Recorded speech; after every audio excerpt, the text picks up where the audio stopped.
Now, if you want to crown them, then crown their ass. But they are who we thought they were, and we let them off the hook.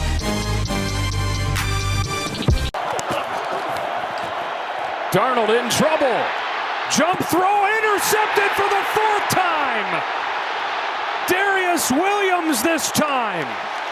Darrin, come on, yo. Darrin boy. Sam Darnold. It was over. Well, Good job, son. It was about to happen certainly. That's what team that was against. The Rams. What happened last year in the playoffs? It was the Rams. Big That's his game. kryptonite. it's not even that. Pressure. You know what I looked at? I didn't look like the fact that it was the Rams. I didn't like the fact that I looked at the fact that it was a pressure game. It was a pressure game. Number 1 seed versus number 1 seed. Whoever wins this game takes the number 1 seed in the division. And when it gets pressure, Sam Darnold cracks every fucking time. If this was a game against a 2-17, he would have probably every time. Anytime there's pressure where he is expected to show up and it's advertised beforehand on all the shows, yeah, this is a big game for Darnold. You ain't had no problem with fucking Stafford Darnold because that's what he does. There's no pressure for him because this is what he does. When it gets pressure and Sam Darnold knows the shit online, he's the type of nigga that get the rock goosebumps. He needed the fucking defense to keep him in there the same way he does other teams. There's nothing different. Alright, he did have a bad game. I ain't gonna take up for him for that. But I can't defend him in the other way of last week, all the bad play from other top quarterbacks like Lamar Jackson, like Jared Goff. And it was 2 other ones too. They had 4 interceptions. They did, but they had turnovers too. And they didn't do nothing. Yeah. Alright. I mean, Sam's been balling. Like, if we want to try to define Sam by this game or what, man, Sam's had us in every game.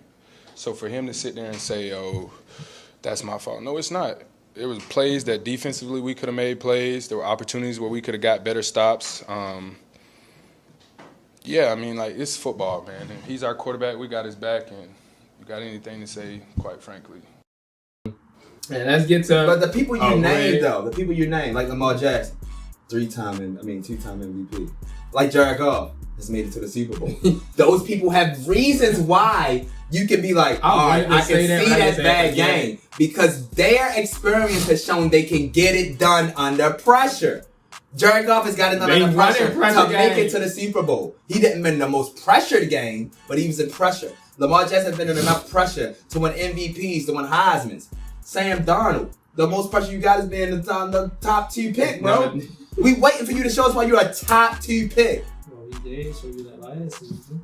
How? Because you made the playoffs? No. Mark Sanchez made the playoffs twice. He made it to the AFC Championship twice. No, the Jets had defense at the time. He got drafted to the Jets. The Jets always had defense. Every time somebody goes to the Jets, no, not lately. Every time somebody goes to the Jets, then he didn't show you that last year. Not in the season. Like Aaron Rodgers last year, Jets. That's basically saying Dak Prescott showed you. Every time somebody on the Jets now, that career is not good for the start. He was on the Jets first 3 years. He had no type of receivers, nobody on that team. Oh, Sam Darnold. Don't let me go in the books and find 1,000 yard receiving them 2-3 years he had. It's gonna be a problem. Jets, his first 2 years. I don't know. I said don't let me go look because I don't know nothing about them bum ass Jets because he had his own.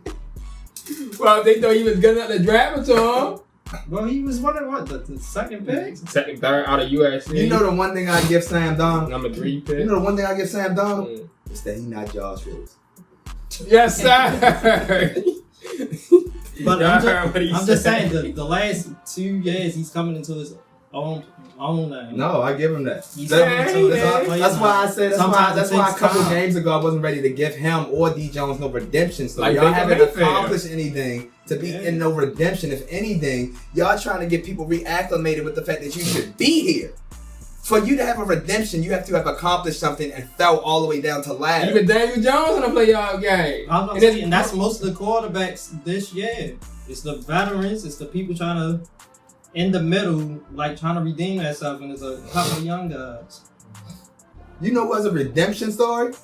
Kirk Cousins. Because he need to redeem the niggas. Why he earns so much fucking money to be a backup? That's not his fault. Yes, it is. That's the same shit with Russell Wilson. No, that's his fault. Why did they sign Kirk Cousins knowing he had a torn Achilles to that much money. That was there for. No.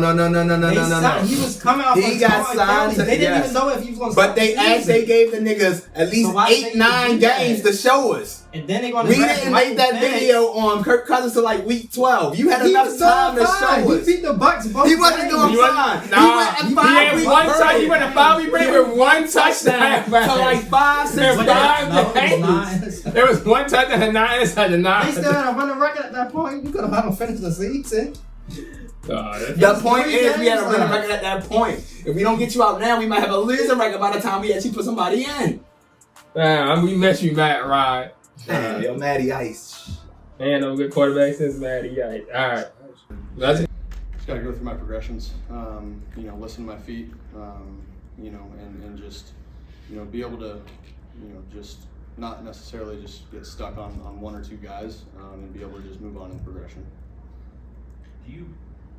How do you look at tape differently now at this point in your career than maybe you did when you were in your first couple of years, especially when you look back at maybe a tough game like that? Yeah, I think for me, especially with the guys that they have on defense, I feel like they did a really good job disguising, and for me, it's just about keeping my eyes down the middle of the field,